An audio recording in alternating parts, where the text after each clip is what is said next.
Espiritu ng Diyos Anak ay siyang ating tinanggap ng Diyos Ama'y matawa.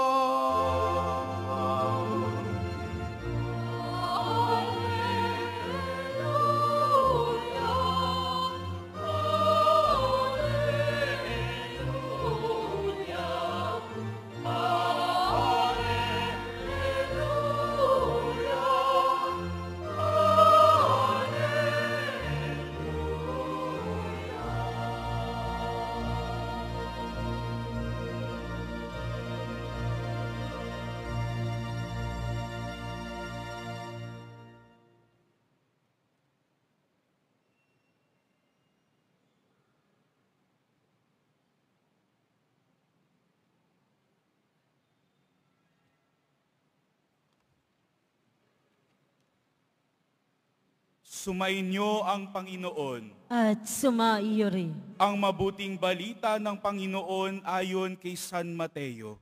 Papuri sa iyo, Panginoon.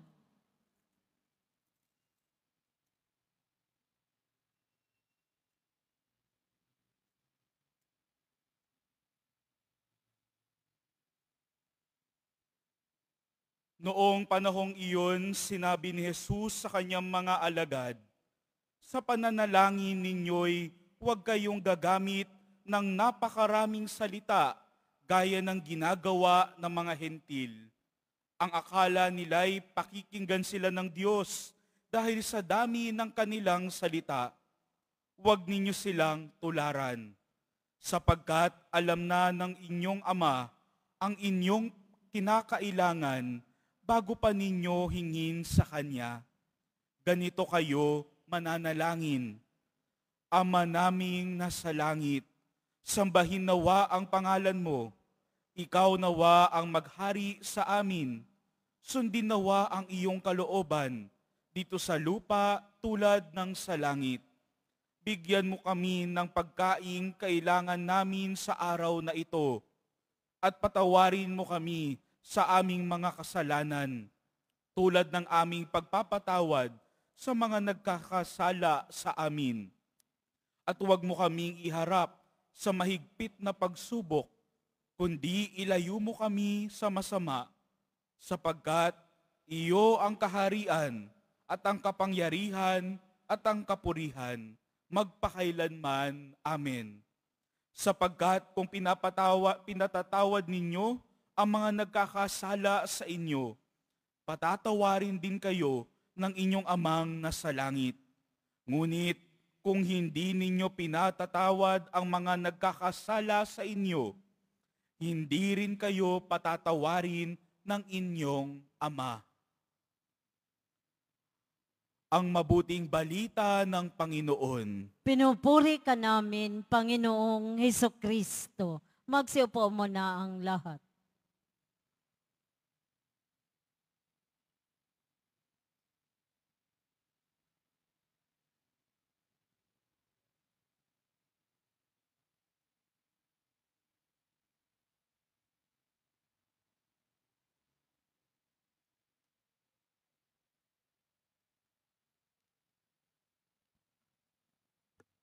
Magandang hapon po sa inyong lahat.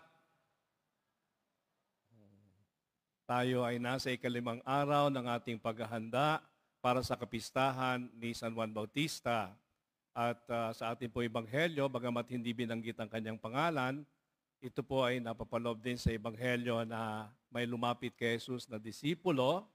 Ang kanyang tinanong kay Jesus, sabi niya ganon, "Panginoon, turuan niyo naman kami kung paanong tinuturuan ni Juan Bautista ang kanyang mga alagad. Turuan niyo naman kaming manalangin." Yun ang sabi. So, bakit nila sinabi yun? Sapagkat itong lumapit sa kanya, marahil ay dating alagad ni Juan Bautista.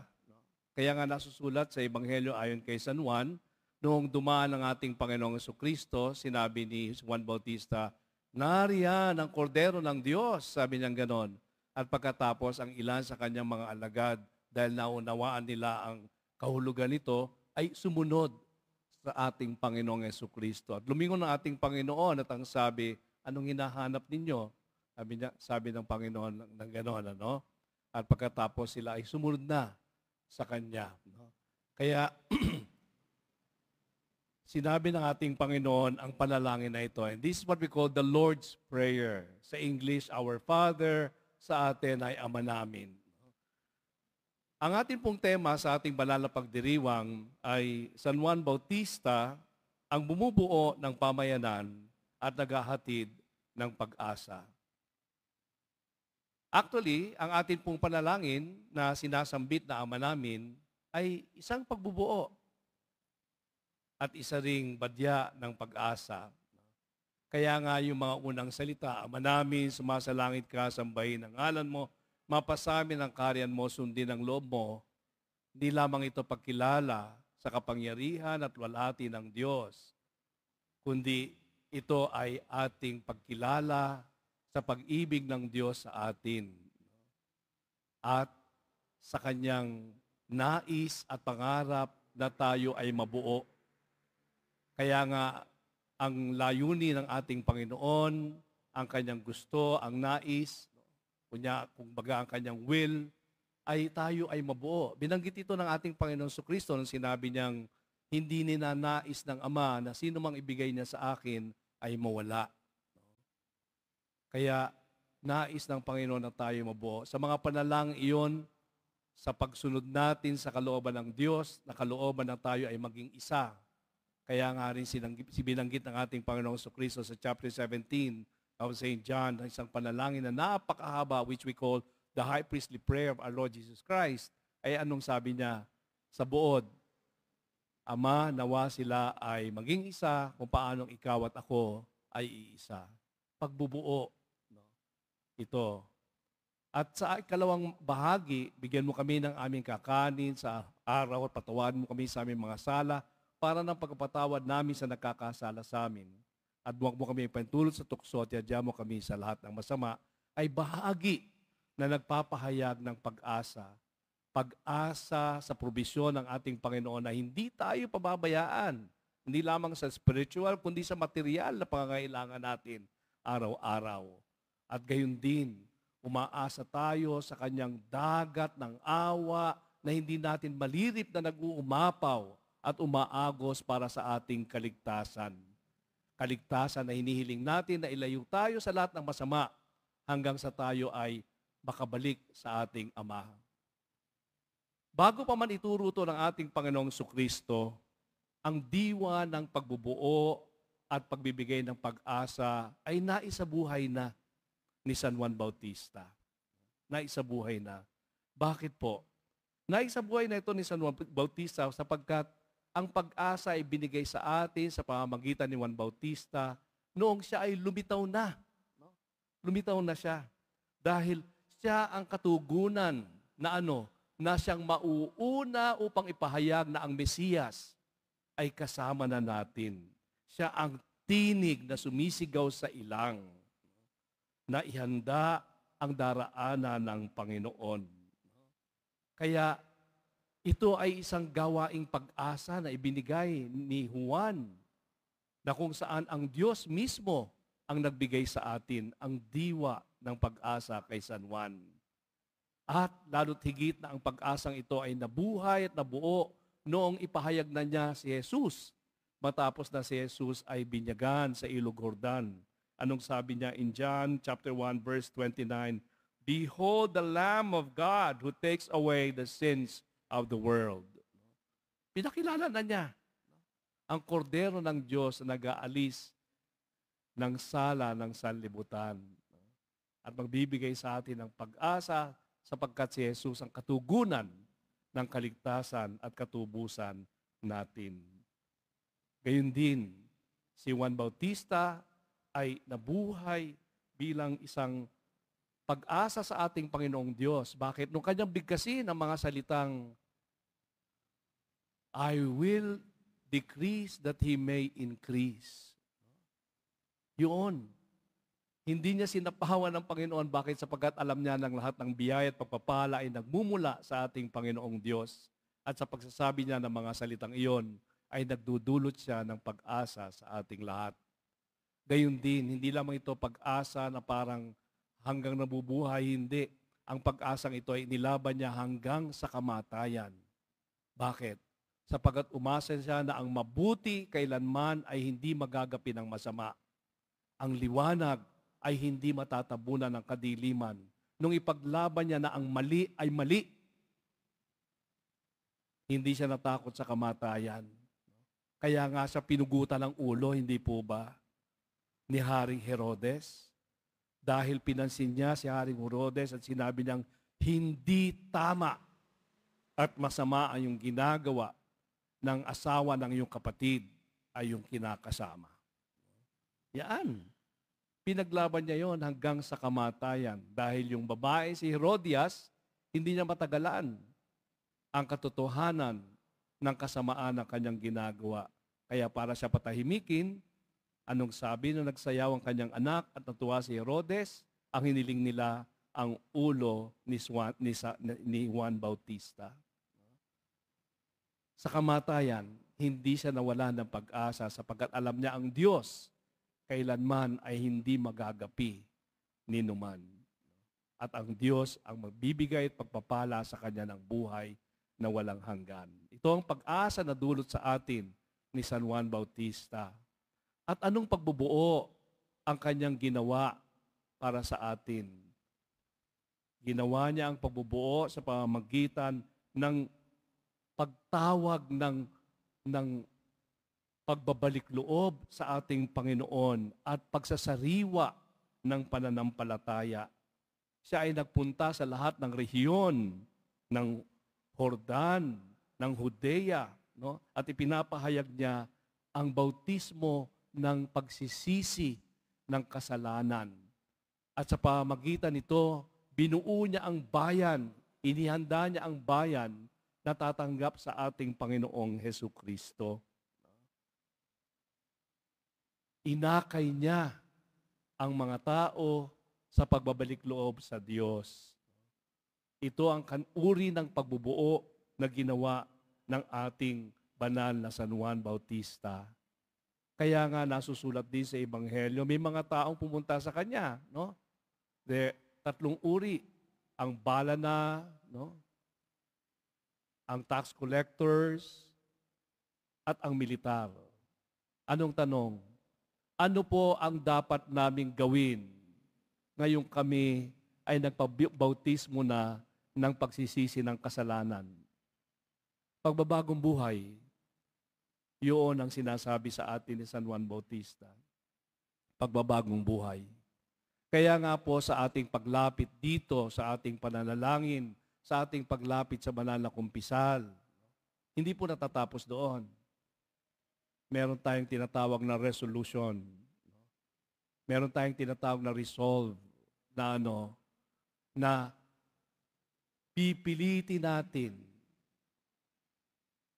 na baguhin ang dating pamamaraan ng ating pamumuhay. Kaya nga ang tanong dito, sabi ng mga tao, ano ang aming gagawin? Ang sabi niya, if you have 2 tunics, share the other one. Yun. Kung mayroon kang 2 damit, ibigay mo ang isa sa wala nito. Pinapaalala sa atin na ang biyayang pagkakaloob ng Diyos sa atin na hindi lamang sa ating sarili, kundi ito'y ibinibahagi natin sa ating kapwa.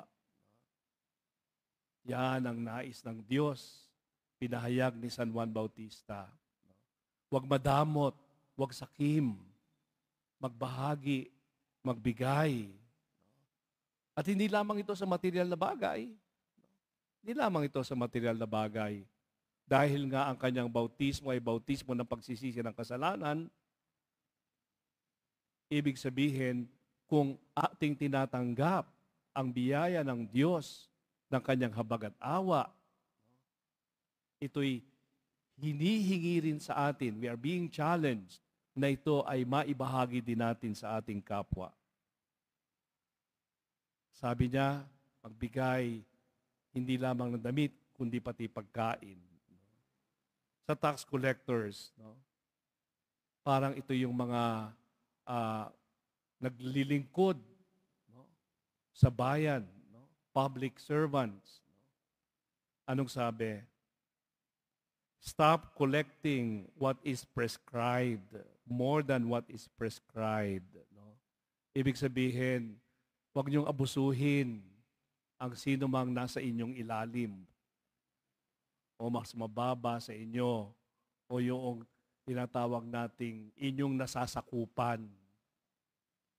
Do not abuse them. Do not use them.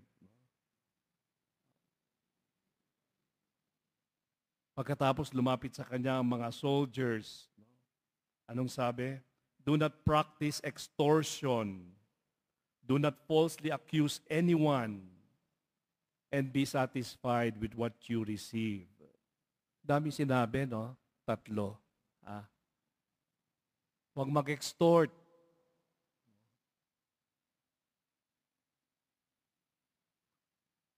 Huwag mambibintang ng mali, mag-aakusa ng hindi totoo. At yung panghuli, it's not only for the soldiers, it's for everyone. Be satisfied with what you have. Bakit? Kasi ang diwa ng tao, ang spirito ng tao, kailanman hindi nasasatisfy. Hindi sapat. Hindi nakokontento. Kaya ang sinasabi ni San Juan Bautista, makontento ka. Matuto kang makontento. And this is isang aral sa atin para hindi tayo maging covetous. Ano yun? Yung magnasa. Magnasa sa bagay o magnasa sa ugnayan. The 9th and the 10th commandment. Bakit ito ginagawa ni San Juan?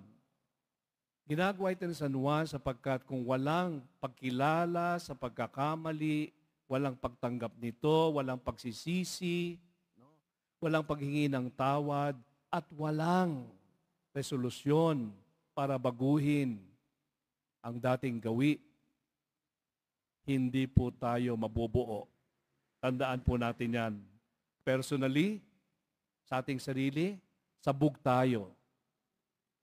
At gayon din sa ating ugnayan, wasak tayo. Lastly, hindi inangkin ni Juan Bautista ang paglapit ng mga tao sa kanya. Napakahalaga ng kanyang misyon sa pagbubuo ng bayang sumasampalataya at nagmamahal sa Diyos at napupuno ng pag-asa, ang pag-akay niya sa mga ito sa ating Panginoong Hesukristo. Kaya nga sa ating banal na pagdiriwang na ito, bagamat ating binibigay pugay si San Juan Bautista, alam natin na sa diwa, sa espiritu at biyaya, inaakay tayo, patuloy tayong inilalapit ni San Juan Bautista sa ating mahal na Padre Nuestro Jesus Nazareno. Siya ang kaganapan ng lahat-lahat sa ating buhay at pag-iral. Siya ang tunay na bubuo sa atin sa ating buhay at sa ating kinabukasan. Sa Kanya lamang matatagpuan ang katotohanan, kaganapan, kasiyahan, katarungan, kapayapaan.